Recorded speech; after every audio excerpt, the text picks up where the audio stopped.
You come home after the worst day, you sit down on the floor, back against the couch, and you just start talking. Not to anyone in particular, just out loud. And your dog walks over, sits directly in front of you, tilts their head slightly to one side, and looks at you with those eyes. And something inside you breaks open in the best possible way, because it genuinely felt like they understood every single word. What is actually happening inside your dog's mind in that moment is far more extraordinary than you think, and the science behind it will change how you talk to your dog for the rest of your life. What your dog actually hears when you speak. Before we can understand what your dog thinks when you talk to them, we need to completely reset how we picture their reality. Humans are visual creatures first. We build our understanding of the world mostly through what we see. Dogs are built differently. Their entire map of reality is constructed through smell and sound. Dogs and humans share a similar hearing range at the low end. But while human hearing tops out around 20,000 hertz, a dog can hear up to 65,000. They hear the high-pitched squeal of a bicycle brake a block away. The exact moment your car engine changes pitch as you turn onto your street half a mile before you arrive. Their ears are not passive receivers. Dogs have 18 or more muscles controlling each ear independently, able to swivel and rotate like a satellite dish, triangulating the origin of a sound with extraordinary precision. But here is the part that changes how you speak to your dog. Research found that dogs process human speech in a way that is remarkably similar to humans. They use the left hemisphere to process the actual words and the right hemisphere to process emotional tone, just like we do. Two separate things, simultaneously, analyzing what you said and analyzing how you said it. No other non-human species has been confirmed to do this. When you talk to your dog, something real is happening in their mind. Not the full human linguistic experience, but a genuine dual-channel processing of your words and your feelings. Stay with us, because the next point changes what you understand about your dog's memory. And if this is already reframing something, subscribe to Through Dog Eyes. We are here every week. Your voice has been building an emotional archive inside them. Think about every time you have said good morning to your dog in that particular half-asleep tone. Every evening walk where nothing was wrong and your voice carried that specific ease. Every bedtime when the quality of your voice shifted as the day released its tension. Your dog was not just hearing those moments, they were filing them. Dogs can recognize and respond to over 165 individual words and gestures. Some exceptional dogs have been documented with vocabularies well exceeding that. But the majority of dogs are not primarily listening to the words.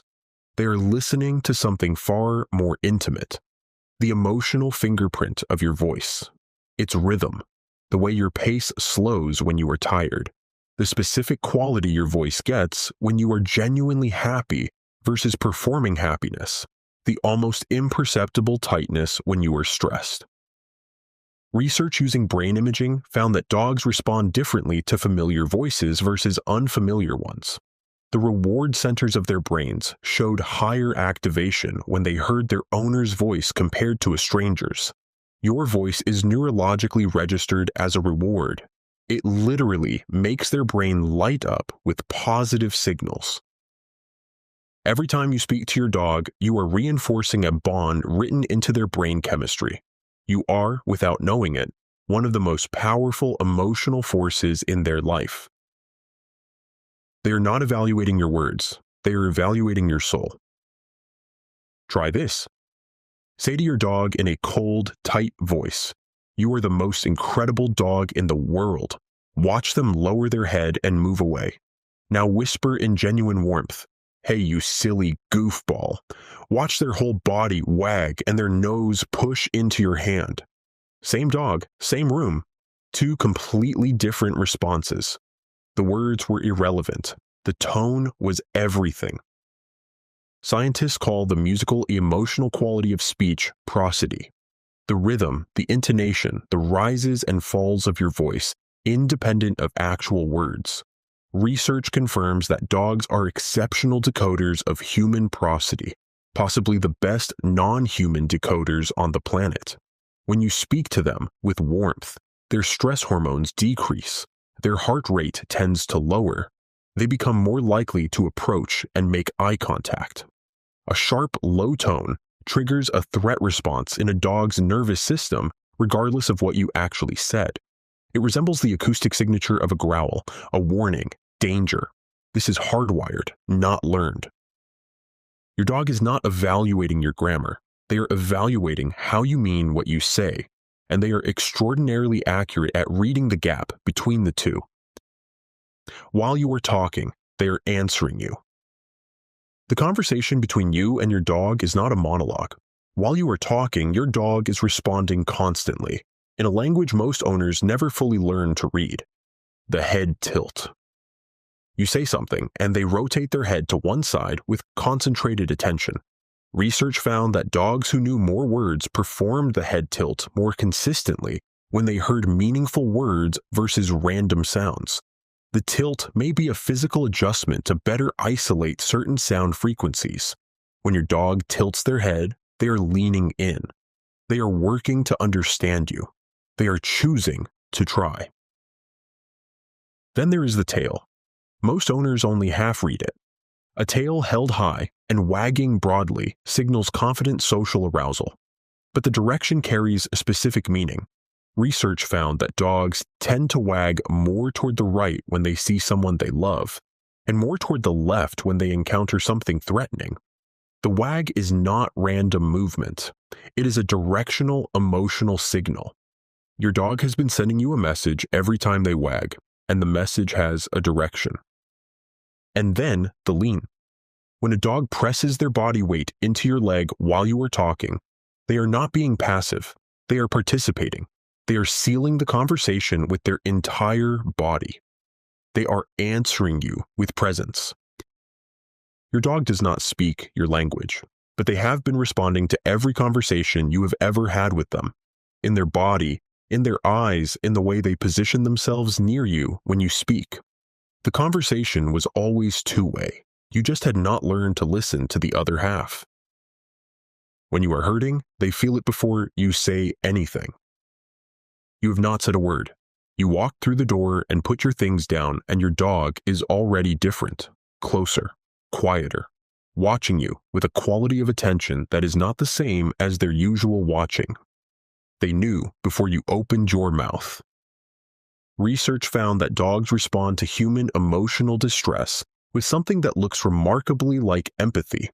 In one study, dogs responded to a crying stranger, not their owner, a complete stranger, by approaching and offering comfort.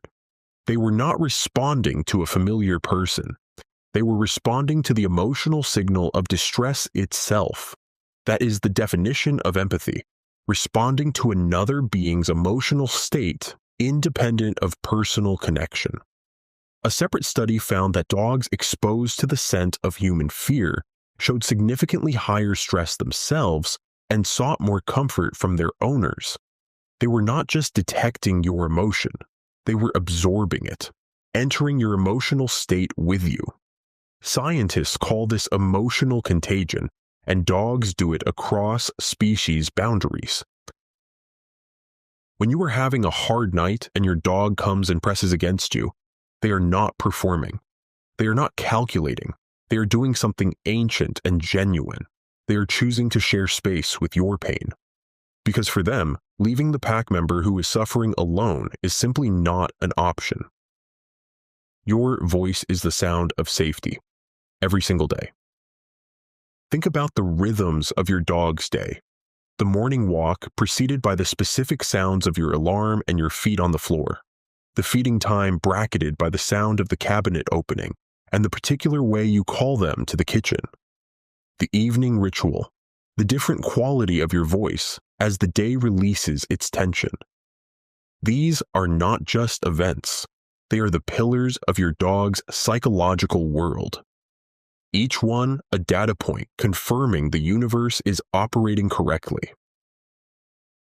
Research on separation anxiety in dogs reveals something both heartbreaking and illuminating. Dogs with severe separation anxiety do not just miss their owner's presence, they miss the entire rhythmic structure of their day. They experience the absence not as a gap, but as a collapse. The architecture falls, the soundtrack goes silent. And when you come back, when your key turns in the lock and your voice comes through the door, that is not just reunion, that is reconstruction, the world rebuilding itself around the sound of you. The spinning, the full body celebration, that is not just excitement. That is relief at a neurological level. The pattern is restored. The pack is whole. You are not just a person to your dog. You are the organizing principle of their reality. When you speak, you are not giving instructions. You are maintaining the structure of a world they live inside, what your dog is actually thinking when you talk to them. Dogs do not think in sentences. They do not construct verbal narratives or run internal monologues. Their experience of the world is almost certainly more immediate, more sensory, more purely felt than ours. Less abstract, more present. But that does not mean nothing is happening. When you lean close and speak softly, what registers in their mind is probably closer to, "This is the voice, the good voice. Everything is fine. I am safe." When you come home after a long day and say their name with that specific warmth you save only for them, what registers is probably closer to, "The pack is back, the rhythm is restored." And when you are crying on the floor and they press their warm body against yours, they are likely not thinking anything analyzable. They are feeling your distress like a shift in air pressure. And something in them, something that 15,000 years of living alongside humans refined into its sharpest possible form, responds the only way it knows how, with proximity, with warmth, with the steady, unwavering message, "You are not alone." The conversation you have with your dog is not happening in language. It is happening in frequency, in the emotional wavelength you share when you are fully present with each other. You leaning toward them, voice soft and honest.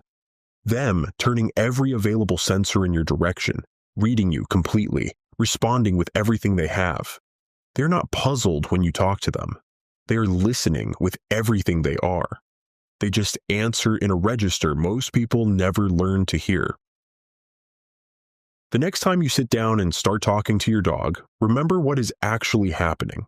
On one side, you, with your words and your tone and your whole emotional state, present in every sentence. On the other side, an animal whose brain evolved specifically to receive what you are sending, whose reward centers activate at the sound of your voice, whose entire sense of safety is built around the rhythm of your presence, who absorbs your emotional state, the way you absorb weather. That dog is not passively waiting for you to finish. They are reading you completely. They always have been. You just have to decide whether you are going to speak honestly enough to give them something real to hold on to. What do you say to your dog when no one else is listening? Tell us in the comments. We read every single one. Subscribe to Through Dog Eyes and hit the bell. Every week, we go deeper into what your dog is actually living. They deserve to be understood. So do you.